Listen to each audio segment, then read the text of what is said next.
GST यानी goods and service tax, जिसे लेके ग्राहक और दुकानदारों के बीच कई असमंजस पैदा हो चुकी है। आइए मुंबई के कुछ दुकानदारों से जानते हैं कि उसके जीएसटी के बारे में उनकी क्या राय है। सर, आपका नाम? मेरा नाम अनवर मंसूरी है। आपसे हम जानना चाहेंगे कि जीएसटी जो है ये आपके सेल्स पे कितना असर की है और ये किस हद तक आप इसको सही मानते हैं? सर, जीएसटी आने के बाद कई लोगों को तो समझ में ही नहीं आया कि भाई जीएसटी क्या है। और जब हम रोज़ नई नई खबर पढ़ते हैं, खबर देखते हैं, तो पता हमको ये चलता है कि अभी तक तो गवर्नमेंट को भी नहीं पता है कि कैसे हो रहा है। अरुण जेटली जी से लोगों ने कई बार बात किया, कई सीएज लोग के वहाँ पर फॉरम होकर के गए हैं और उन्होंने बात किया कि भाई ये यहाँ प्रॉब्लम आ रहा है, वहाँ प्रॉब्लम आ रहा है। उन्होंने बोला कि चलने दीजिए, आगे जैसे जैसे जाएगा वैसे इम्प्लीमेंट होगा। लेकिन असल बात यह है कि सर, जीएसटी 28% बहुत ज़्यादा है। कांग्रेस के टाइम पे भी 28% की बात नहीं थी, उन्होंने भी जीएसटी का मुद्दा रखा था जो बीजेपी ने नकार दिया था। आज बीजेपी वही मुद्दे को लेकर के आई और जीएसटी लगा दी, उसकी परवाह नहीं है। लेकिन आप देखिए तो कई ऐसे बाजार है, कई ऐसे धंधे हैं जो रोटी, कपड़ा और मकान, रोज़मर्रा की ज़िंदगी से ताल्लुक़ रखते हैं, जो कि जीएसटी के उसमें आ गए, दायरे में आ गए। और वो दायरा इतना भारी पड़ गया उनको कि आज लोग जो है वापस वही हालत हो गई कि भुखमरी के शिकार हो रहे हैं।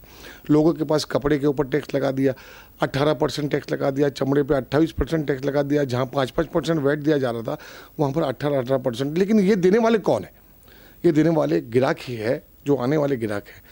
आप मैन्युफैक्चरिंग से लेकर के नीचे तक आइएगा, आपको हर जगह सेटअप मिल रहा है, लेकिन कस्टमर को सेटअप नहीं मिल रहा है। वो अपने इनकम टैक्स में शो कर रहा है। ठीक है, अच्छी बात है, ख़राब नहीं है, लेकिन इतना बड़ा टैक्स का पोजीशन लेकर के चलना, CGST, IGST, ये बहुत सारे ऐसे मुद्दे हैं स्टेट जीएसटी के लिए कि लोग परेशानी का सबब बन रहे हैं।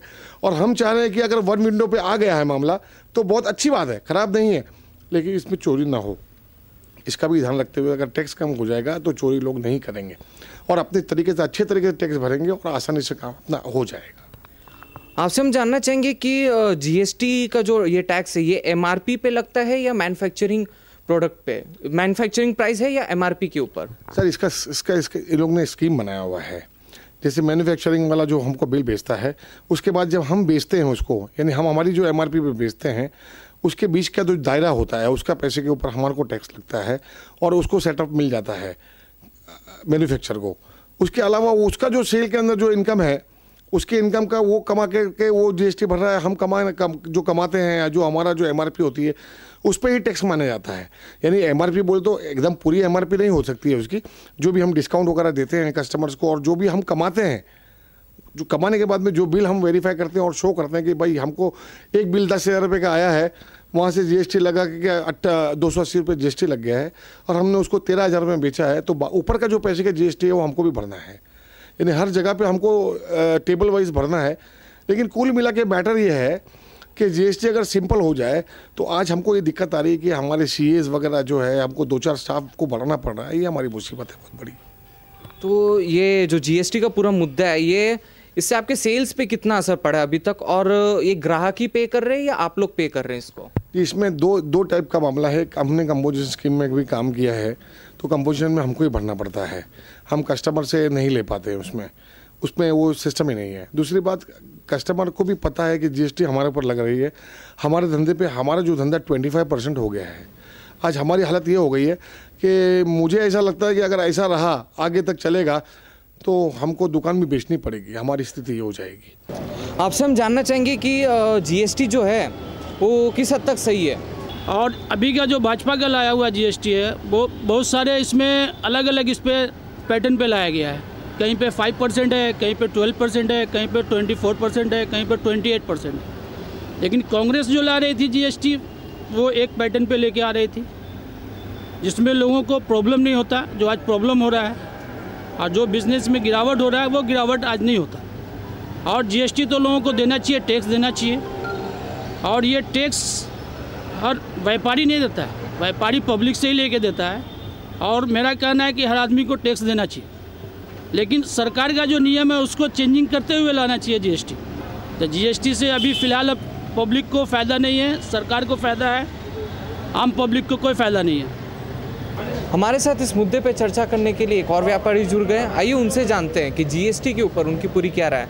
आपसे हम जानना चाहेंगे कि जीएसटी को आप कितना सही मानते हैं? सही मायने में हम जीएसटी का स्वागत करते हैं।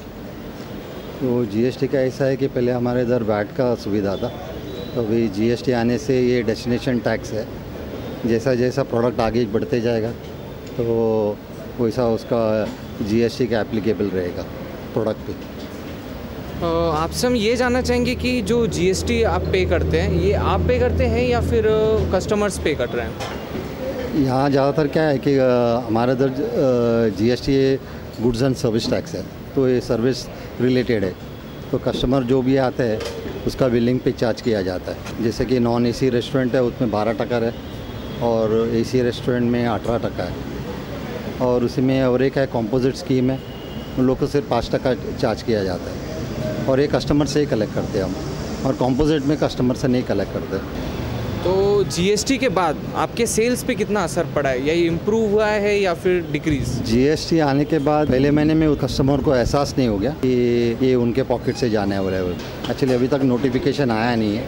नेक्स्ट मीटिंग में जो नवंबर 9 तारीख को जो मीटिंग है उसके बाद ये सही मायने में पता चलेगा। व्यापारियों की मिलीजुली प्रतिक्रिया से साफ साफ पता चलता है कि जीएसटी को लेकर ग्राहकों और व्यापारियों के बीच अभी भी कहीं ना कहीं असमंजस पैदा है। गौरतलब है भविष्य में कितना सफल साबित होगा ये तो देखने वाली बात है। कैमरामैन FS पटेल के साथ सौम्य सिंह, IN24 न्यूज़, मुंबई।